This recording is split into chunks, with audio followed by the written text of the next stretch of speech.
60 jours avant le départ, le compte à rebours est lancé. Face au sommet de son destin, Ugo Ferrari se met en marche. En route pour l'UTMB!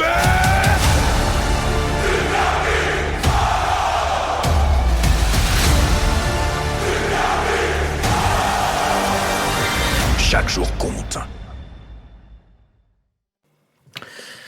Allez, bonjour à toutes et à tous, bienvenue dans cet épisode numéro 396 avec pour thème, comme nous sommes mi-août, J-16 UTMB, donc 2 grosses semaines avant d'être au départ de cette course à 17h45 le vendredi. 2 grosses semaines, donc pour celles et ceux qui suivent toute la préparation estivale avec, en début de semaine, un document et un audio qui retrace ce que je vais faire la semaine, pourquoi je vais le faire, dans quel but, dans quel intérêt. Et la même chose le dimanche, qu'est-ce qui a été fait, tout, pas tout, quelles adaptations, oui, non, pourquoi. Est-ce qu'un imprévu, un problème est arrivé ? D'ailleurs, sur 2 mois de prépa, il y a toujours des problèmes et des imprévus, ça c'est ce que les gens ne vous disent pas, et c'est ce que vous apprenez soit quand vous le faites vous-même, soit quand vous suivez mes audios et mes documents du 1er juillet au 30 août. Toute cette préparation est à retrouver sur duc-army.fr. Ici vous en avez un ersatz, puisque vous avez droit à quelques miettes du gâteau une fois toutes les 2 semaines, donc quasiment rien, mais ça peut vous mettre la puce à l'oreille pour justement vous inciter un petit peu à vous abonner et découvrir tout le reste, puisque par rapport aux coureurs, donc moi je finis chaque année entre la 20e et la 30e place, peut-être si les planètes s'alignent, pourra-t-on venir chatouiller entre 15 et 20, mais rien n'est moins sûr. La liste devrait sortir ce soir d'ailleurs, pour les engager, sachant que j'ai relevé une bizarrerie par rapport aux autres années. Mon dossard est 2 fois plus élevé, alors que ça fait 5 ans que je me présente au départ avec une cote aux environs de 800, on va dire entre 800 et 815 suivant les années. Donc à chaque fois j'ai le dossard entre 100 et 150, et là j'ai le 282 ou 283.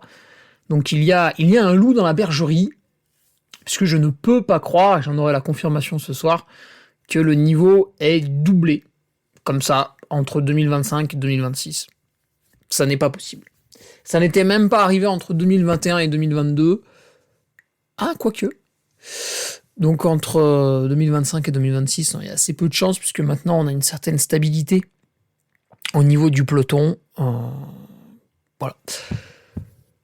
Qu'est-ce que vous allez y retrouver sur mon site duc-army.fr, puisque je vous extorque la folle somme de 6 € par mois en échange, au-delà de toute cette préparation estivale, mais qui peut servir à tout le monde. Vous allez y retrouver tous les lundis cet été, j'ai conservé la Duchronique avec toutes les courses que font à la fois les abonnés, mais aussi ce qui fait l'actualité du trail. Donc la semaine dernière, c'est vrai qu'on avait un peu... on avait Sierzinal, et puis derrière c'était terminé, il n'y avait pas grand-chose de plus. Et quand le TMB sera passé, nous allons reprendre le rythme de croisière sur duc-army.fr avec la Duchronique du lundi, mais aussi son interview. Et oui, puisque nous n'avions pas d'interview pendant cette période estivale, j'avais choisi de couper ça en 2024, puisque pour suivre la préparation et être moins perturbé par d'autres audios, puisqu'ils sont déjà très nombreux, j'avais coupé cette partie, mais le lundi après l'UTMB, vous aurez une interview. Alors, sans doute, bien sûr, à chaque fois, c'est quand même ça qu'on veut, l'interview d'un coureur qui a fait l'UTMB. L'an dernier, on avait Antoine Lambois-Martin, qui nous avait expliqué comment, avec son travail à temps plein, il avait réussi à faire 12e de l'UTMB, quand devant lui, il n'y avait que des gens qui étaient soit professionnels, soit pour 3 d'entre eux, semi-professionnels. Et lui, il était 12e. Voilà. Donc, c'était le premier de ceux qui travaillaient à temps complet. Après, qu'est-ce qu'on a d'autre sur le site ? Les articles du vendredi. Alors, c'est vrai qu'après l'UTMB, on va rabâcher encore avec le compte-rendu, le retour, qu'est-ce qui s'est bien passé, mal passé. Un peu plus tard, en octobre-novembre, on plantera les jalons pour la saison future, qui pour l'instant ne s'écrit pas. À part l'UTMB, on ne sait pas de quelle manière on va l'aborder. Plusieurs raisons à ça. La philosophie de la saison que j'ai utilisée cette année va-t-elle porter ses fruits ? Réponse samedi 29 août. Et derrière, on verra si on copie ou si on change. Et deuxième raison, pour l'instant, je ne peux pas sélectionner mes courses puisque la date de l'UTMB est susceptible d'évoluer. Est-ce que ce sera une semaine avant ? Est-ce que ce sera la même semaine ? Est-ce que ce sera une semaine après ? C'est la problématique des mondiaux de cyclisme qui, en 2027, se déroulent autour de Sallanches. Donc, la ville juste avant de monter à Chamonix, grossièrement. Et les mondiaux de cyclisme rassemblent non pas que le cyclisme sur route, qui lui possède les catégories junior, espoir, senior, contre-la-montre individuel, féminin, masculin, mais également le VTT, cross-country olympique, descente, trial, BMX. Voilà, j'oublie peut-être des disciplines en plus. Donc ça fait énormément de monde. Saturation des secours. Voilà, quand je dis saturation des secours, c'est qu'à un moment donné, t'as pas assez de secouristes, t'as pas assez de médecins. C'est peut-être la capacité de l'hôpital qui pose problème. Et les hôpitaux alentours également. Parce que je vous rappelle qu'on est en France. Donc, vous arrivez à l'hôpital, c'est 2 bouts de bois et du scotch, quoi, grossièrement, pour vous soigner. On aura sans doute, comme tous les 2 ans, une manifestation du personnel soignant qui est payé. C'est peut-être même plus du lance-pierre, là. C'est directement, on leur jette de la merde à la figure, je pense. Le niveau de farce augmente chaque année. Mais bon, c'est ainsi dans la 7e puissance mondiale. N'importe quelle maladie est traitée avec un Doliprane. Ça quand même, c'est fort. Arriver à unifier comme ça les traitements, impeccable, bravo, royal.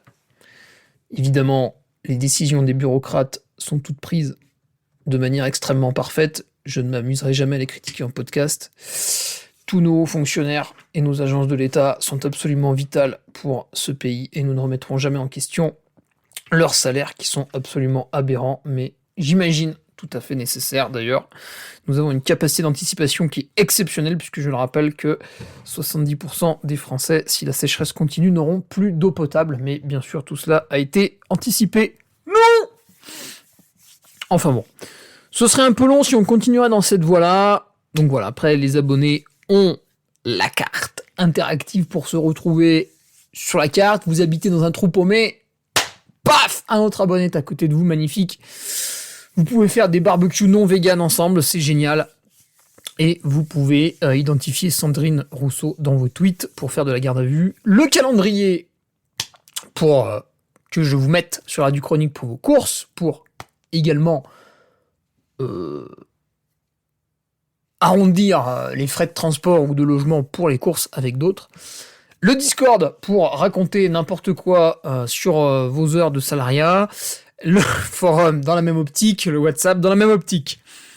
Et nous avons d'ailleurs un petit groupe Tifosi 2026 puisque nous avons prévu 25 fumigènes par personne à Notre-Dame-de-la-Gorge. Non, je plaisante. Il n'y aura pas. Non, zéro, absolument zéro membre de la Ducarmi à Notre-Dame-de-la-Gorge. Nous allons migrer vers un lieu plus safe, avec moins de monde, très éloigné d'une réserve, où on pourra encourager les gens sans problème. Et d'autant plus que s'il fait beau cette année, je prédis un massacre à Notre-Dame-de-la-Gorge, puisqu'il y avait déjà trop de monde l'an passé, malgré la pluie. Donc nous n'y serons pas. Bref, il y a un petit groupe WhatsApp Tifosi 2026. Voilà pour la présentation un petit peu de mon site internet. Alors si avec tout ça, tu ne t'abonnes pas, c'est vraiment que tu détestes le trail et que tu veux surtout pas réfléchir à comment les les meilleurs se préparent. Alors, je ne suis pas le meilleur, bien sûr. Je vais encore finir à 3 heures du premier, ce qui peut paraître ridicule, mais néanmoins suffisant pour être entre la 20e et la 30e place. Mais voilà, ça donne des idées, d'autant plus que ce podcast est intéressant en juillet-août, parce que je fais exprès de moins travailler, de moins animer de courses, pour le plus grand désespoir de mon chiffre d'affaires, mais votre plus grand bonheur en tant qu'auditeur. Alors d'ailleurs, speaker, j'ai quasiment rien foutu depuis le live de Verbier samedi 11 juillet,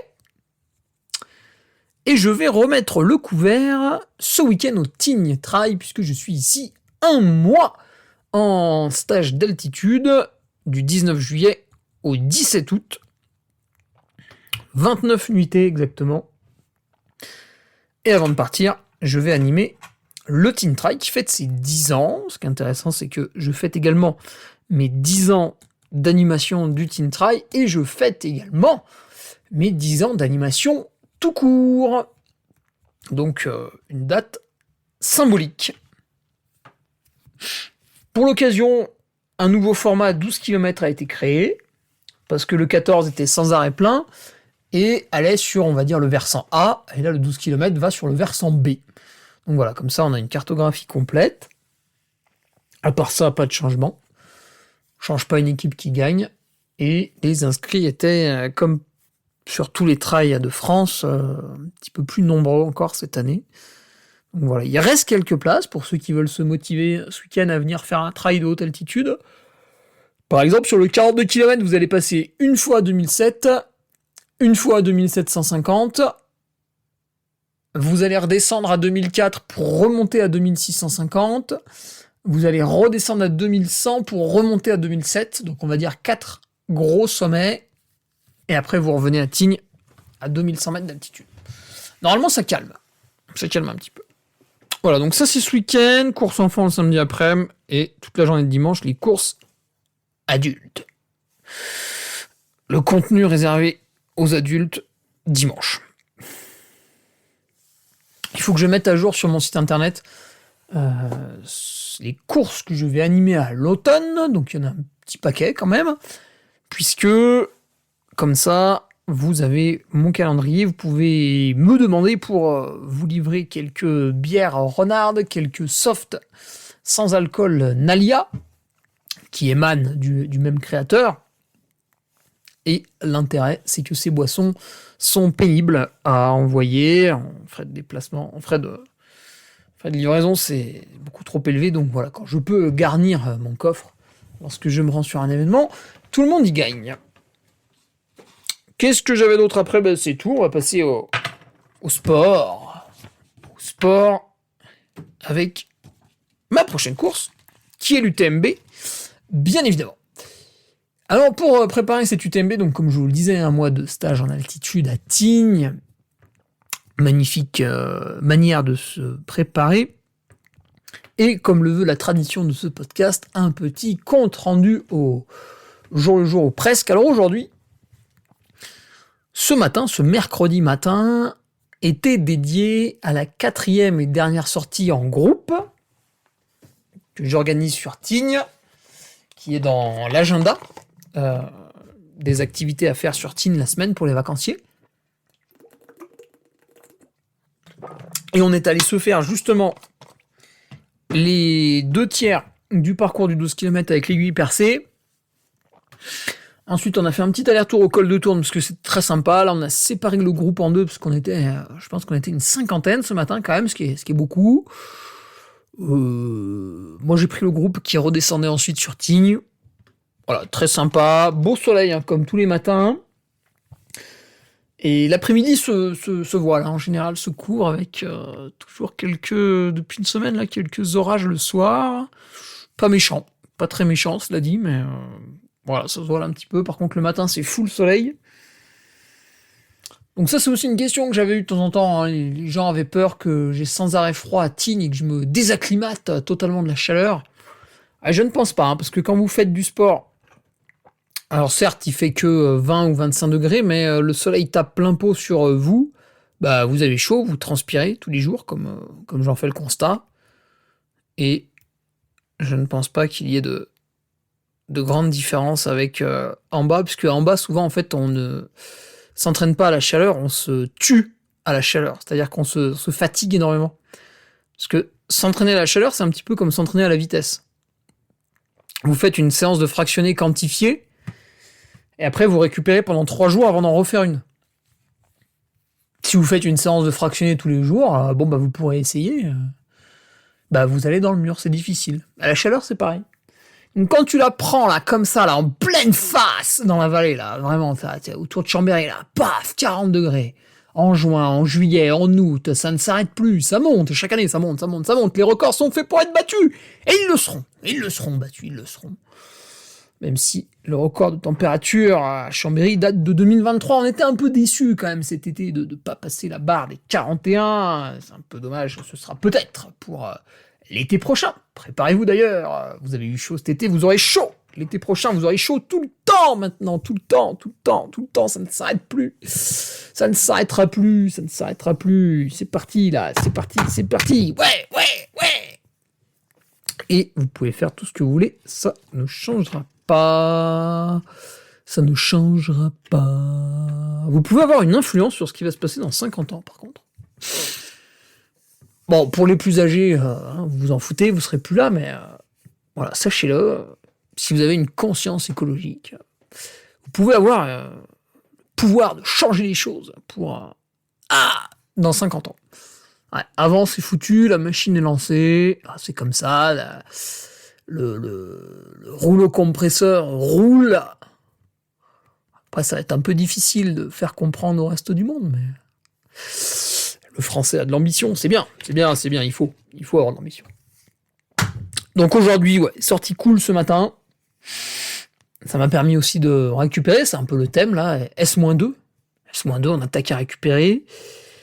D'autant plus qu'on a bien poussé les curseurs sur cette fin de prépa là que j'ai fini samedi soir dans un état pitoyable. Ce qui est très bon signe. C'est le principe du week-end choc, c'est d'être choqué à la fin. J'étais choqué, pas de problème. Très très choqué. Il y a la petite coupure caféine là que j'ai entamée. Voilà, ça m'a repris cette année. Je l'avais fait en 2021, c'est sûr. En 2022, je ne me rappelle plus. Et je crois qu'en 2023, j'avais abandonné le truc. Mais j'ai encore un doute. Par contre, 2024-2025, c'est sûr, j'avais pas fait. Donc j'ai choisi de recommencer ce petit sacrifice qui peut-être ne sert à rien. Très possible d'ailleurs. C'est ce que les méta-analyses des scientifiques, donc les gens intelligents, pas les trous de balles comme moi, pensent en tout cas quand on lit leurs papiers. Mais j'ai décidé de me le refaire parce que je trouve que ça permet de se mettre dans sa bulle, de rentrer dans le tunnel qui va se rétrécir jusqu'à l'UTMB, où à la fin je ne pourrai même plus regarder qui est sur ma gauche ou qui est sur ma droite, puisque j'aurai le regard tourné vers l'horizon, comme l'a décrit Stéphane Brognard dans les entretiens que nous avions fait avec lui l'an dernier, qui sont tous disponibles sur mon site duc-army.fr, si bien sûr vous choisissiez de vous y inscrire. Et je souhaite du courage à Stéphane Brognard, qui est en ce moment même en train de traverser l'arc alpin. Je crois que la semaine dernière, il était dans les Dolomites. Donc, il va commencer à arriver vers Tignes, puisque la Via Alpina passe à Tignes. Réellement, elle passe dans Tignes-Val-Claret, pour ensuite reprendre le col de la Lesse, et partir après avec le refuge de la Lesse un peu plus loin.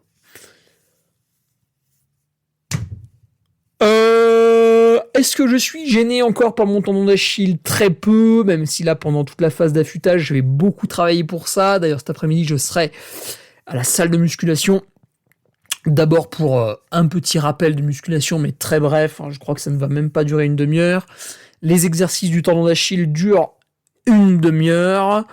Et après, je vais ajouter, parce que bien sûr, on n'en fait jamais trop, les exercices pour la cheville, qui là aussi vont durer, et j'en ai peur, presque 45 minutes, puisque c'est Théo Robin, Cap Prévention, qui est aux manettes.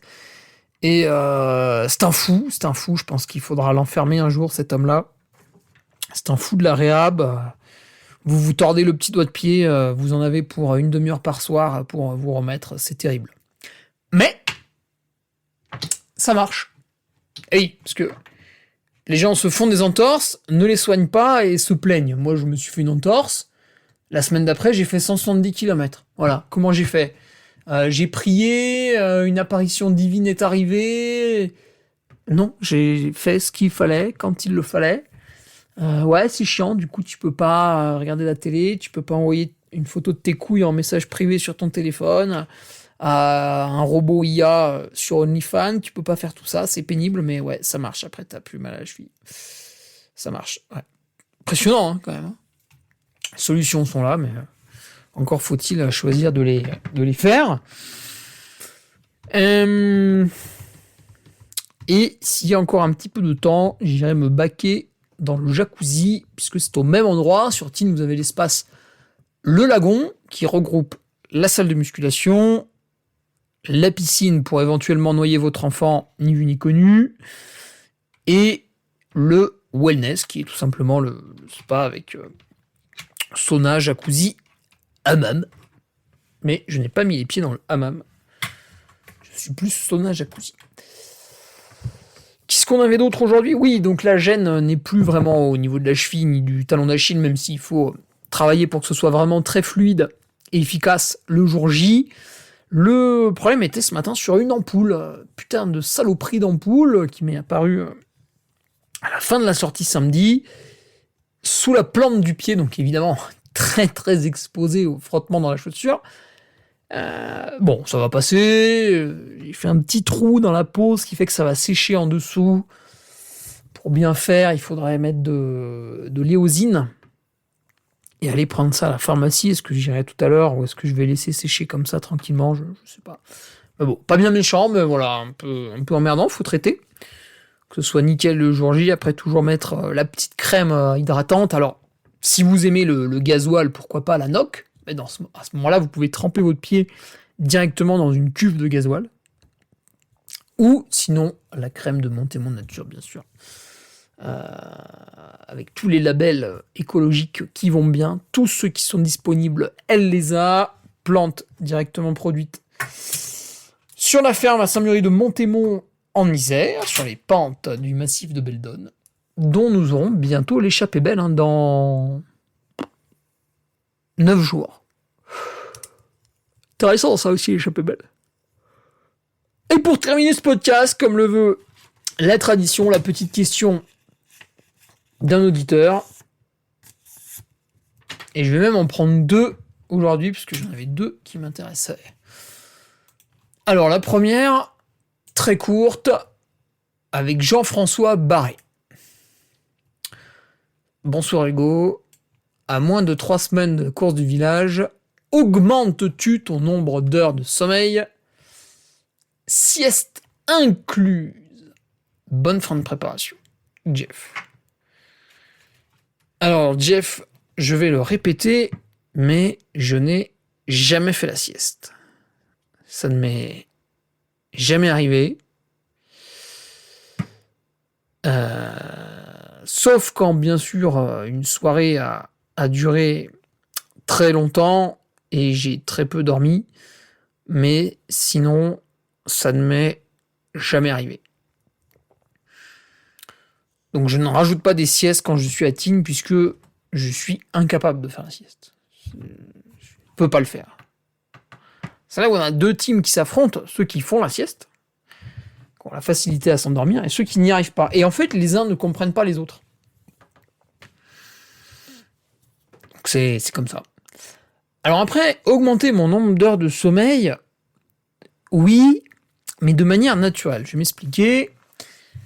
Le reste de l'année, en gros, du lundi au vendredi, c'est extrêmement rare que j'ai besoin de mettre un réveil. Je suis quelqu'un qui, naturellement, va se réveiller entre 6 et 7 heures. Donc, pour faire mes activités de la journée, il n'y a pas de problème. Et le soir, je me couche, on va dire, vers 22 heures, quoi. Le temps de lire et d'éteindre. Voilà, on est sur 21h30, 22h30. Donc, on a des nuits qui, plus ou moins... Alors, parfois, il y a des nuits un peu agitées, etc., mais On va tourner autour de 7h45, 8h. Et le problème arrive le week-end. Le problème arrive le week-end puisque il y a des courses à animer. Soit je dors sur place parce que c'est sur 2 jours. Et là, il est assez rare de bien dormir. Tout de suite, on tombe à 6-7 heures de sommeil. Ou quand les départs sont assez tôt. Donc là, on peut retrancher encore un peu et tomber sur des 4 heures de sommeil, voire sur la Maxi Race, des 1h30, 2 heures. Nuit blanche complète, c'est extrêmement rare. Ça doit arriver 2 ou 3 fois dans l'année. Mais par contre, une nuit de 4 heures, c'est quasiment une fois par semaine. On va arrondir à une fois toutes les 2 semaines. Et une nuit de 6 heures, c'est une fois par semaine, etc., etc. Et ce phénomène s'arrête début juillet et reprend début septembre. Donc tout l'été, que je me garde pour ma préparation à l'UTMB, quasi exclusivement, je n'ai pas ce métier de speaker qui va rogner une grande partie des heures de sommeil, chambouler les heures d'endormissement et de réveil et truander quelques heures en passage. Donc cette simple accalmie au niveau du travail me permet de retrouver des nuits de samedi et dimanche correctes. Et là, je regardais sur ma montre. Alors ici à Tignes, comme je suis avec mon entraîneur Patrick Bringer et qu'on a fait des sorties longues, et que le groupe préférait partir à 5-6 heures à chaque fois, il y a eu une nuit par semaine un peu tronquée. Mais néanmoins, je regarde les statistiques sur la montre. Quand je suis arrivé à Tignes, je crois que je vous l'avais dit en podcast, j'étais sous les 7h20 de sommeil sur les 6 dernières semaines. Et là, je suis déjà revenu à 7h40. Sachant que il nous reste 2 semaines et demie jusqu'à l'UTMB. Je ne vais plus faire de sortie longue, donc plus me réveiller tôt. On peut imaginer que je vais remonter vers 7h50, 55. Au lieu de un peu moins de 7h20, sur une moyenne de 6 semaines. Donc tu vois, on aura gagné en 6 semaines une demi-heure par nuit. Ce qui, je pense, est très bien. Hein. Et le début d'endormissement, donc j'étais plutôt sur 22h50 mi-juillet pour les 6 dernières semaines. Et là, je suis revenu à 22h40 sur les 6 dernières semaines, mais le jour de l'UTMB, on sera sans doute redescendu à 22h20, parce que là, les 6 dernières semaines, ça nous ramène encore à fin juin. Donc ça descend gentiment, ça aussi, et tout va dans le bon sens. À la fois l'augmentation du temps de sommeil et la diminution de l'heure d'endormissement.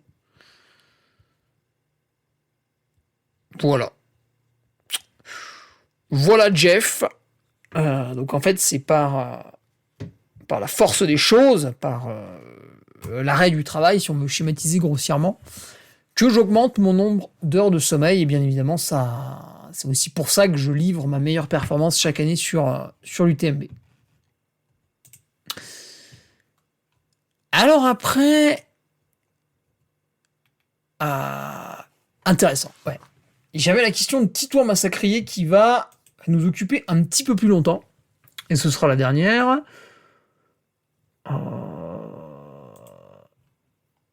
Cher Luc, tout d'abord, j'espère que la fin de ton stage se passe bien. Je me pose une question sur un sujet évoqué dans ton compte rendu du 90 km du Mont Blanc et à laquelle je ne pense pas que tu aies répondu. Aïe, aïe, aïe.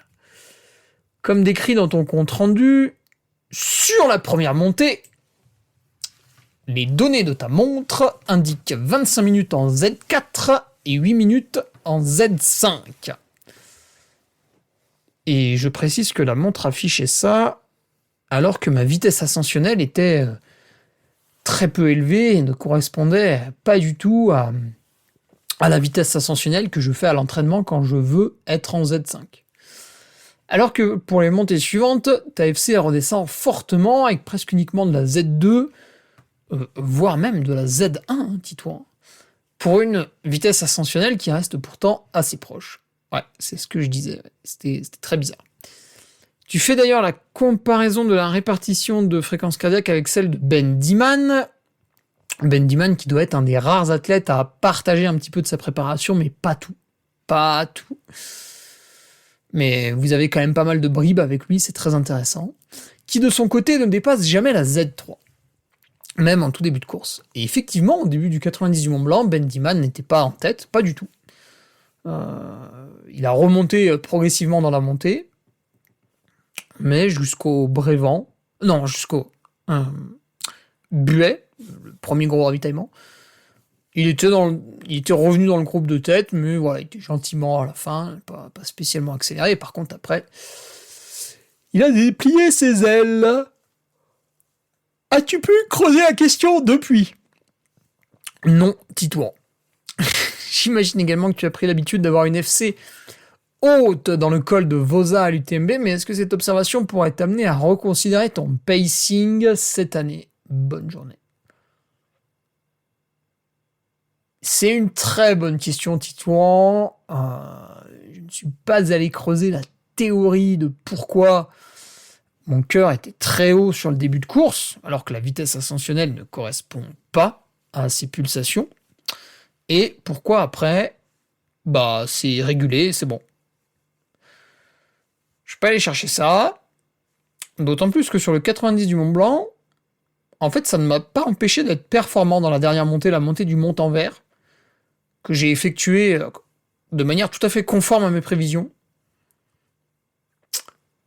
Donc c'est pas gênant en fait. C'est bizarre, mais c'est pas gênant.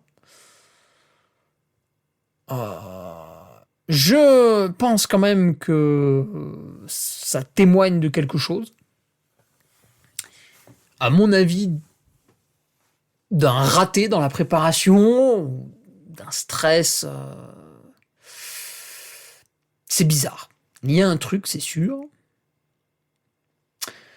Je verrai cette année dans la montée du col de Vosa, justement, comme tu dis, en fait, c'est là que ça se passe, après ça n'arrive plus. Qui est la première montée après les Ouches.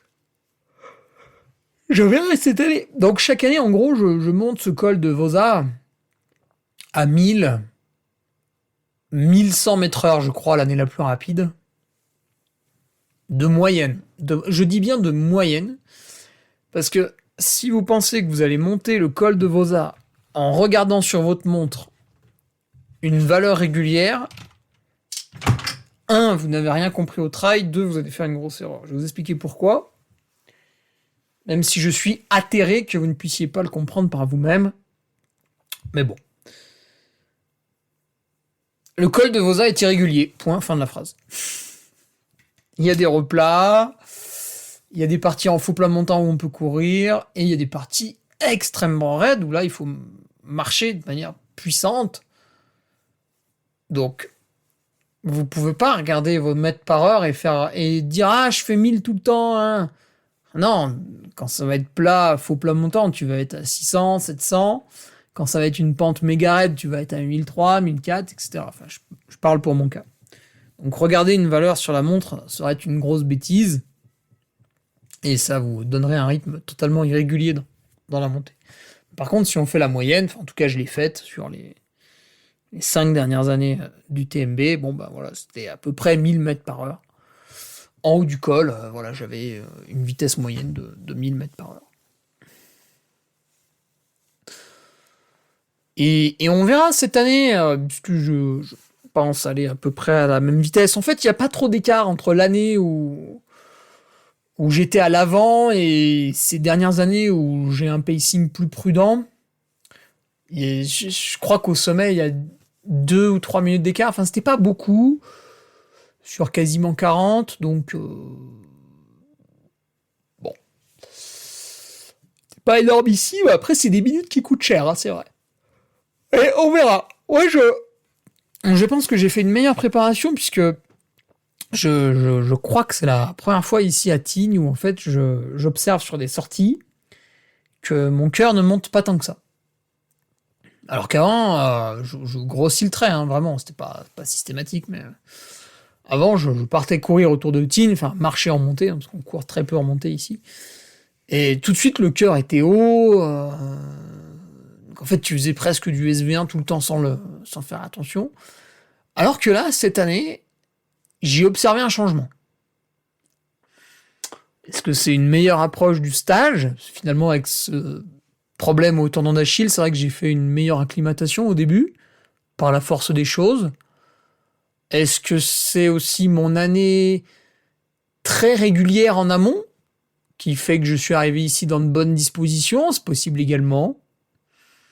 Donc voilà, j'ai l'impression que sur ce plan-là, ça s'est mieux déroulé. Alors après, on verra le jour de la course.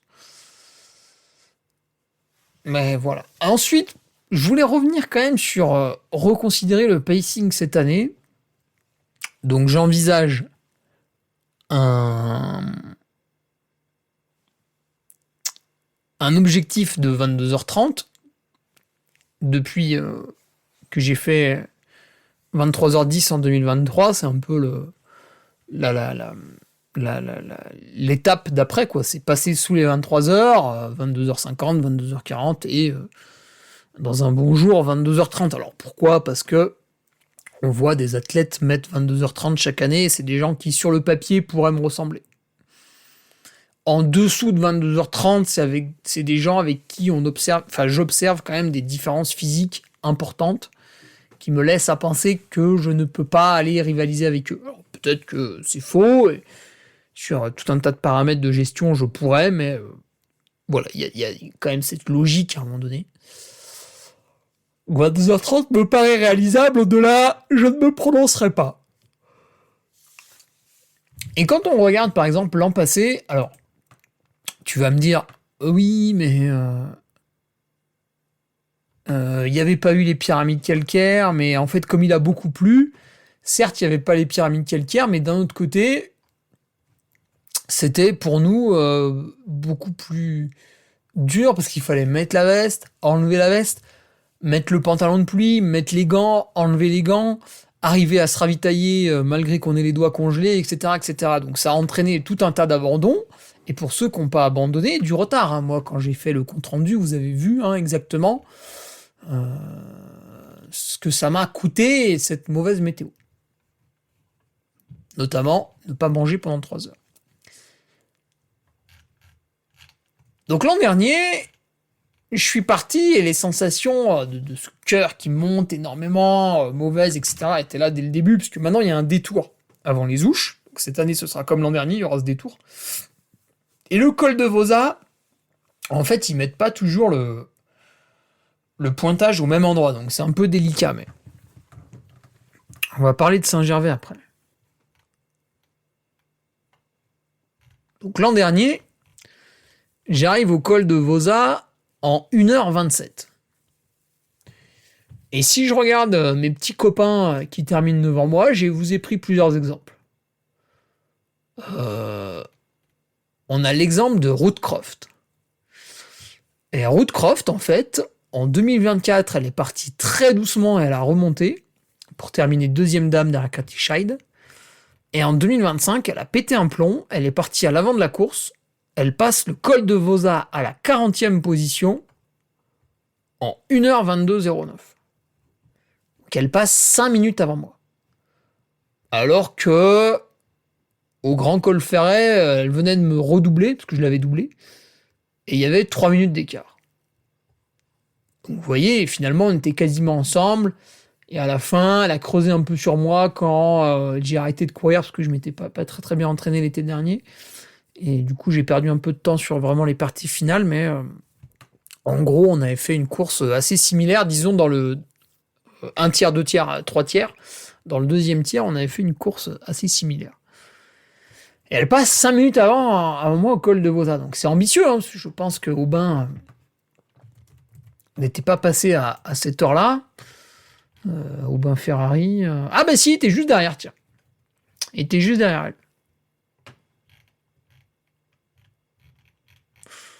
Ah oui, mais il se souvenait très mal. Je vais lui rappeler quand même les places. Donc après, j'ai pris des gens qui ont mis quasiment 22h30. Voilà, là, je prends Guillaume Denef, 22h11. Si on rajoute les pyramides calcaires, voilà, ça fait 22h30. On va pas chipoter. Donc ça, ce serait un exemple. En plus, Guillaume, coureur belge d'expérience, réalise chaque année une place entre 15 et 20e. Donc c'est C'est un peu la stabilité d'Hugo Ferrari, mais à un échelon légèrement au-dessus. Donc celui que je veux atteindre, du coup. Parce qu'en fait, lui, il plafonne exactement comme moi, sauf que moi, je plafonne entre 20 et 25, et lui, il plafonne entre 15 et 20. Donc le but du jeu pour Hugo Ferrari, ça va être de rattraper Guillaume Denef. Mais il a fait une bonne prépa cette année, il est venu à Val d'Isère, à côté de Tignes. Je pense qu'il va être coquin. Bref, l'an dernier, pour mettre donc cette hypothétique 22h30, j'extrapole le 22h11 avec les pyramides calcaires, il est passé au col de Vauzat en 1h24-40. Ce qui fait 2 minutes 15 d'avance sur moi. Pas beaucoup, 2 minutes 15, oui. Et à la fois 2 minutes 40 de retard sur Roadcroft. En 2 minutes, vous avez 30 personnes. Putain, c'est impressionnant ça. Donc ça, ce serait un exemple à suivre. Parce que l'an passé, je suis passé en 1h27, mais je pense que il y avait un souci dans la prépa, etc. Disons qu'il faudrait se rapprocher d'1h25, 1h24 pour se lancer vraiment dans le pacing 22h30. Alors c'est peut-être possible d'y arriver avec mon passage en 1h27, mais en fait très peu de monde m'a doublé. Et ceux qui m'ont doublé à la fin, finalement, étaient déjà avec moi dans Vauzat. Sauf Robin Fournier, mais lui, il est arrivé en plus de 23 heures aussi, donc finalement c'était pas assez rapide encore. J'ai pris un deuxième exemple avec Camille Lesniak, qui comme moi a terminé 6 fois l'UTMB, sauf que lui a énormément progressé depuis 2 ans. Alors pourtant il court depuis 2012 ou 2013, il a des résultats, et là depuis 2 ans, ça s'envole. Je pense qu'il sera encore là cette année, parce qu'il a couru dans les Alpes là dernièrement. Et Camille, il était au sommet du col de Vauzat en 1h25-38, donc départ très prudent pour lui aussi, mais néanmoins, quand même 1 minute 10, 1 minute 15 devant moi. Et il arrive à Saint-Gervais en 2h05-32, donc 40 minutes de descente. Alors c'est pas vrai, parce que le col de Vauzat est pas au sommet, mais 40 minutes, quand Guillaume Denef met quasiment 41, et quand... Ah là, j'ai pris Antoine Lambois-Martin, donc pareil, 1h23-32 en haut du col de Vauzat, bon gestionnaire, lui aussi. 1 minute 30 derrière Roodcroft, mais 1 minute devant Guillaume Denef. Donc voilà, par exemple, ce qui serait dangereux, je pense, dans mon cas, c'est de gagner 4-5 minutes pour se rapprocher du temps de route sur le début. Mais en gagner 2, voilà, ce serait du domaine du réalisable. Après, c'est quelque chose que je maîtrise pas, en fait, parce qu'on peut pas courir comme ça en se projetant sur la minute près. C'est beaucoup l'écoute de ses sensations, l'essoufflement et l'implication qu'on met dans la marche. Et aussi, quand tu as les parties où tu trottines, là, comment tu te sens quand ton quadriceps se contracte et tout. Et lui, il était descendu aussi en 40 minutes et 20 secondes. Et je crois que j'étais descendu beaucoup plus vite que ça, moi. Ah non. Non, j'étais descendu en 39 et des bananes. Donc, ça descend fort, déjà, la première descente. Voilà, pour te répondre, Titouan Massacrier. Pour te répondre, donc, je t'ai donné quelques billes de différence là, dans ma préparation qui font que peut-être il y aura des différences notable cette année en début du TMB, mais c'est vrai que sinon, j'ai l'habitude de faire comme ça. Plus lent, comme je te l'ai dit, c'est possible, bien sûr. Un peu plus lent, c'est possible, parce que Robin Fournier a montré qu'il pouvait revenir de l'arrière, mais il faudrait être quand même plus rapide que lui. Donc plus lent, oui, mais avec une certaine limite. Et plus rapide aussi, pourquoi pas, si le physique répond un peu mieux... faut pas non plus s'en priver, mais encore une fois, faut pas être plus rapide parce qu'on se dit je veux être plus rapide. Faut être plus rapide parce qu'on se dit tiens, au rythme de l'an dernier, ça me paraît beaucoup plus facile. Donc c'est vrai que naturellement, je vais aller gagner 1 ou 2 minutes. Mais je pense que c'est un maximum. Et encore une fois, ça restera à déterminer sur place le jour J. La météo peut jouer aussi, hein. Si t'as un soleil de plomb quand tu montes ou pas, évidemment, hein. Évidemment. Donc c'est pour ça que le chrono au col de Vosa est difficile à appréhender. Petit 1, le chrono change de place chaque année, contrairement à Saint-Gervais. Petit 2, est-ce que tu fais la montée sous la pluie? Est-ce que tu fais la montée avec des nuages et une température correcte? Est-ce que tu fais la montée avec une fin de soirée en mode canicule? Voilà, ça peut changer beaucoup de choses. 2024, on prend le départ à Chamonix, il faisait 28 degrés à l'ombre, hein, je le rappelle quand même. Voilà, Tito, mais écoutez, fin de ce petit podcast du mercredi. On se retrouvera pour le dernier qui sera juste avant l'UTMB. Et sinon, si vous voulez suivre l'intégralité de la préparation, ben, ça se passe sur duke-army.fr. Vous aurez ce vendredi un épluchage de la start list de l'UTMB. Et ce dimanche, le compte-rendu de la semaine S-2, qui est la première de l'affûtage, où les sensations sont extrêmement bizarres, hein, quand vous passez un peu du coq à l'âne après votre bloc de volume, et le moment où il faut se reposer, c'est toujours un peu freestyle. À vendredi, pour les abonnés, salut.